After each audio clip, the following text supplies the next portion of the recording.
Hi there, welcome back to our oceanography class. In the last video session, we had studied about ocean water salinity and its features. So today we will be going to learn about distribution of ocean water salinity. The average salinity in the oceans and the seas is 35 part per thousand, but it varies temporally and spatially. That is, it varies from time to time and from place to place. The variation in salinity is both horizontal and vertical. The spatial distribution of salinity is studied in two ways: horizontal or surface salinity distribution and vertical or depth salinity distribution. So, first of all, let's study about the horizontal or surface salinity distribution. Distribution of salinity on the surface of the sea is represented by isohalogens. Isohalogens are the lines joining places of equal salinity. Horizontal distribution of surface salinity of seawater at the world level is studied in relation to its latitudes and regions. First one is the latitudinal distribution of ocean water salinity. On the basis of latitudinal distribution of surface salinity of ocean water, four zones of ocean water salinity may be identified. They are the equatorial zone, the tropical zone, the temperate zones, and finally the subpolar and the polar zones. So let's study about one by one in detail. First one is the equatorial zone. Equatorial zone extends up to 20-degree latitude on either side of the equator. It is a relatively low salinity zone. What may be the reasons for the lower salinity in the equatorial regions? Just think. I will give you some clues.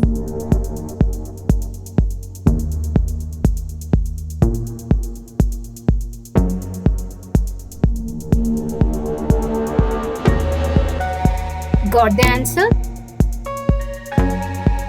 Yes. Reasons for the low salinity in the equatorial regions are the excessive rainfall throughout the year, a large number of large rivers like Amazon, Mekong, Orinoco, and Congo enter the seas in these latitudes. The cloudy conditions and high humidity lower the rate of evaporation. So, in the equatorial regions, the addition of fresh water exceeds evaporation. So due to these factors, the salinity is lower than tropics in spite of very high temperature in these regions. The second zone is the tropical zone. Tropical zone extend between 20 degree to 30 degree north and south latitudes. It is a zone of maximum salinity. Can you find out the reasons for the higher salinity in tropical regions? Yes. The reasons for the higher salinity in the tropical regions are the low rainfall, high atmospheric pressure caused by the subsidence of air, the high temperature, high rate of evaporation due to the clear sky, and finally, the trade winds blowing vigorously all the year round also tend to increase the rate of evaporation. So here in the tropics, the rate of evaporation exceeds the rate of addition of fresh water. This factor leads to the higher salinity in the tropical regions. And the next zone is the temperate zone. Temperate zone is a zone of low salinity. The low salinity of the temperate zone is due to the low rate of evaporation in this area. And the fourth zone is the subpolar and the polar zone. This polar and subpolar zone is a zone of minimum salinity. It is due to the negligible evaporation and the addition of water due to the melting of snow and ice in these areas. So here, this curve shows the latitudinal distribution of surface salinity of seawater. The red curve shown in this diagram represents the ocean water temperature. It resembles an inverted U. The temperature is high at the equator. As you can see, it is high at the equator and low at the poles. And the curve showing the distribution of salinity resembles a flattened M with two peaks around the tropics. And slightly lower salinity can be seen near the equator and also in the high latitude zones of the two hemispheres. Thus, it is apparent from the figure that there is an inverse relationship between temperature and surface salinity of seawater in the equatorial zone, but a positive relation in the high latitudes. In general, the salinity of the oceans decreases on both sides from the tropics. This table also shows the latitudinal distribution of surface salinity, and from this table it is also clear that the salinity is higher near the tropical regions and it is lower towards the poles, and also it is comparatively lower at the equatorial regions.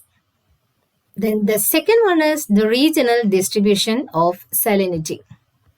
Jenkins has divided the oceans and seas on the basis of the variations in surface salinity into three categories as follows.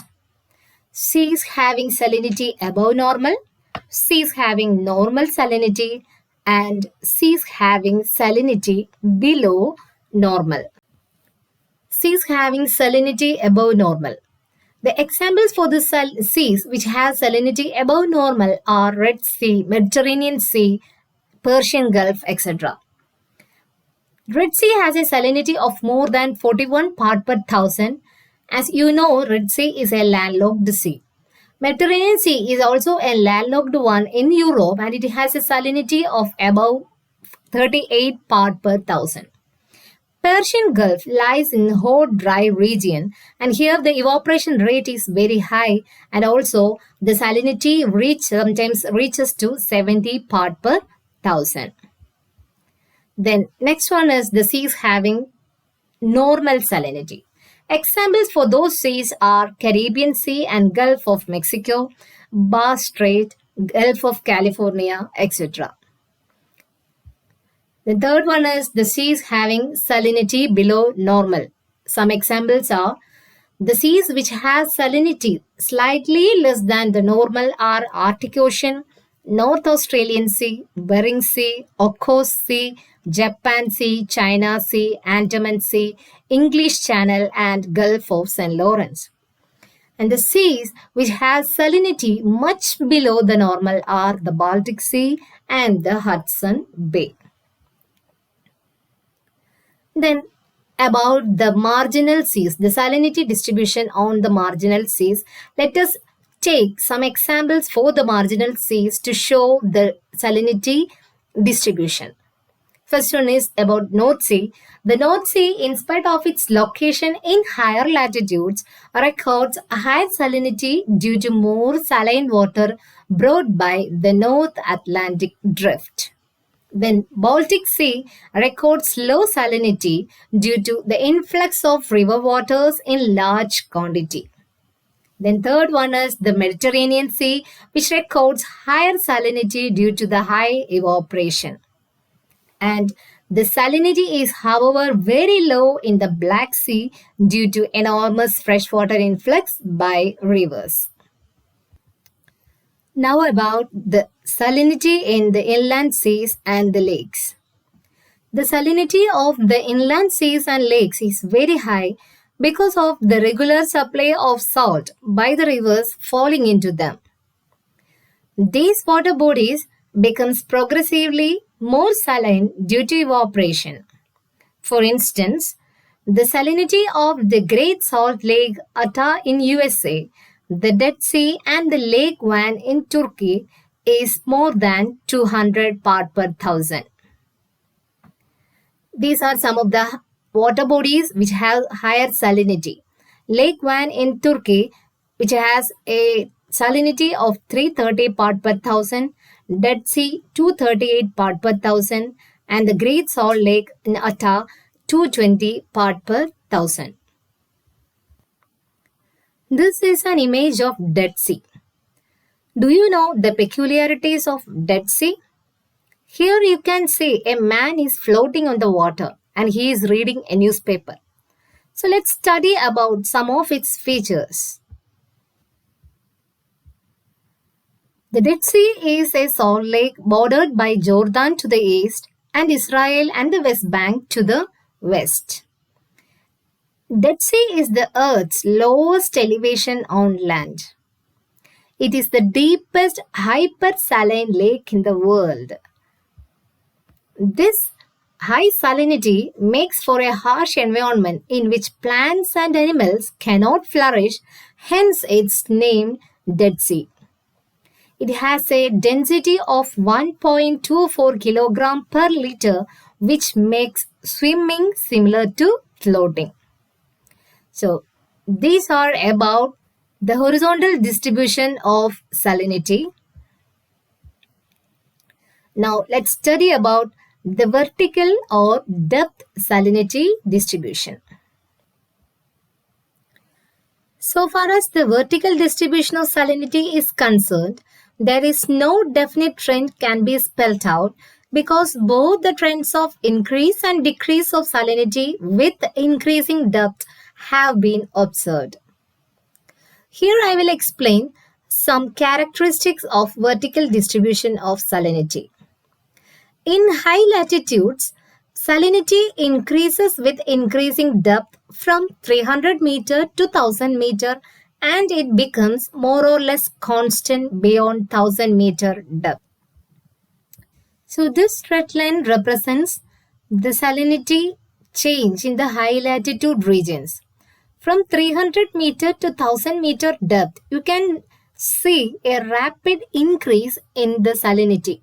A rapid increase in the salinity from 300 to 1000 meter. Beyond 1000 meter, the salinity remains more or less constant. So this is about the high latitude region.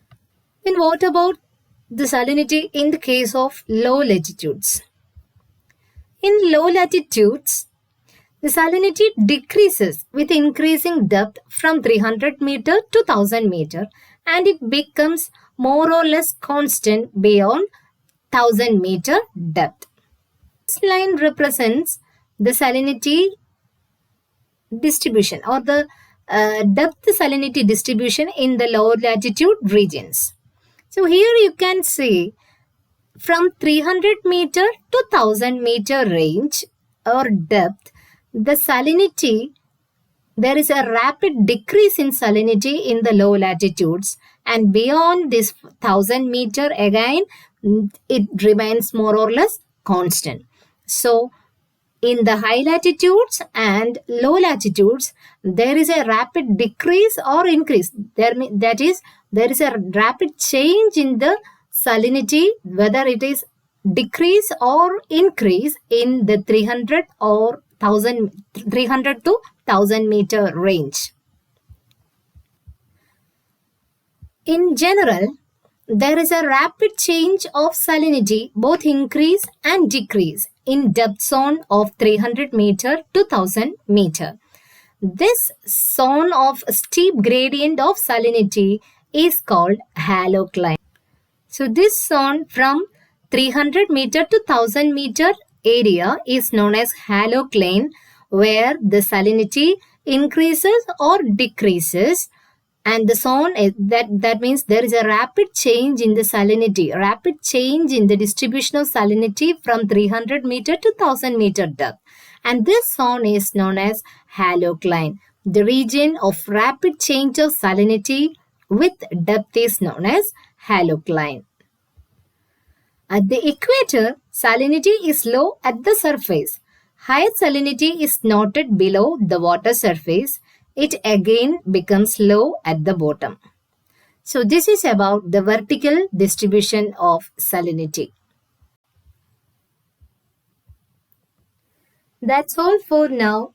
I hope this video helped you to understand about the distribution of salinity very well. Thank you and have a nice day.